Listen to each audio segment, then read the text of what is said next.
We got one coming in from Mark. Says, "Dear Hi-Fi Wooly and Pat Rush." So, Okay, so the TLDR is a friend says that AAA companies shouldn't make smaller indie games because it hurts the indie scene. And I said that AAA studios should be able to make whatever games they want to make. your friend's an idiot. I recently got into an argument with a friend about AAA companies making smaller scale games like 2D side scrollers, and how they should not be allowed because it encroaches on the indie scene, making it harder for indie games to get out the door. What's the cutoff point, dude? My counter argument was that we'd never get games like Rayman Origins, Legends, Pac-Man Championship Edition, Metroid Dread, etc., etc. These games were made because of how much the indie scene popped off during the 2010s, catching the attention of bigger companies, showing them the value of smaller scale projects. If AAA only made big budget 3D games, I argued the indie scene wouldn't really be better off, as most people would stick to what they know and rarely explore other gaming experiences. His only good rebuttal was that the comparison aspect of the gaming industry is heavily skewed in favor of large companies, thus making anything remotely close to an indie game that would only do more harm to the indie scene. So your friend is so stupid. And while I agree the companies have a huge advantage over any indie project, it doesn't mean their existence is actively hurting the scene, unless they decide to wage war against it.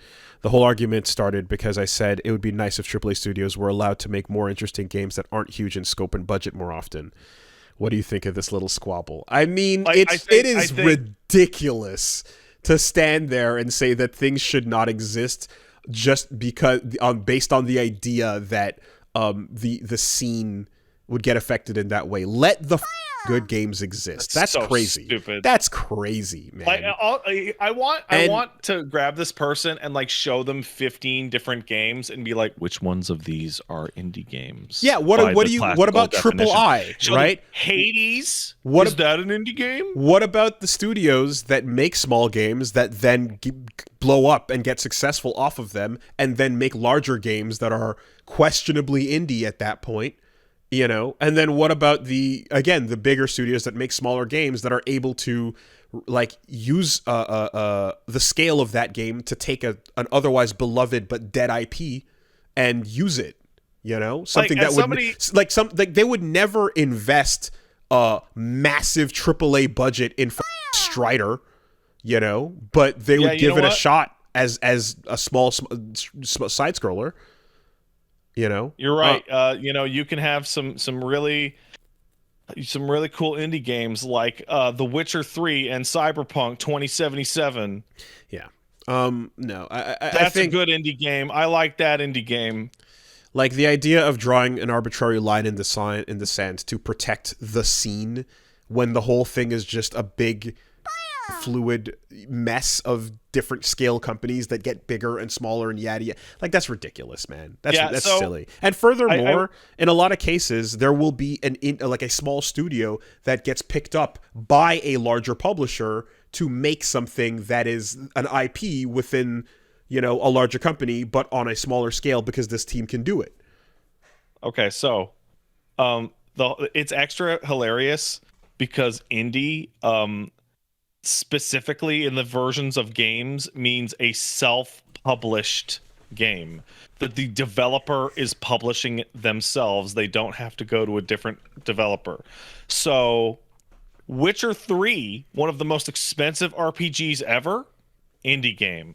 Hi-Fi Rush, AAA. Made by a small team but technically owned by Microsoft, big budget AAA. Shut up. It's totally pointless. The only signifier of indie nowadays is budget. And when people say indie, they usually mean small game. Yeah, no, indie kind of exactly is just small game.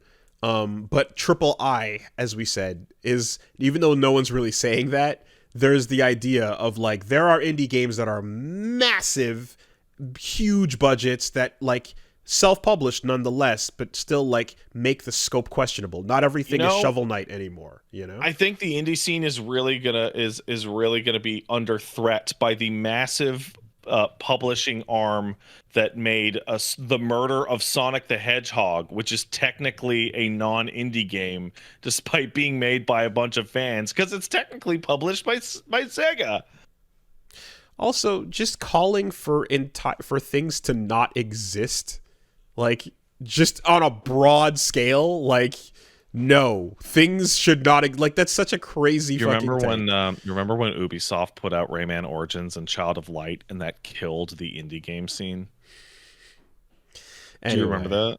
I think I think Mark here wrote in knowing exactly what would happen. Oh, absolutely. Oh, that's the best type. Hey, I know that any normal person would think that the person I'm having an argument with is a fucking moron. But can you confirm that for me in as many you want to straighten words? this out? Yeah, no problem.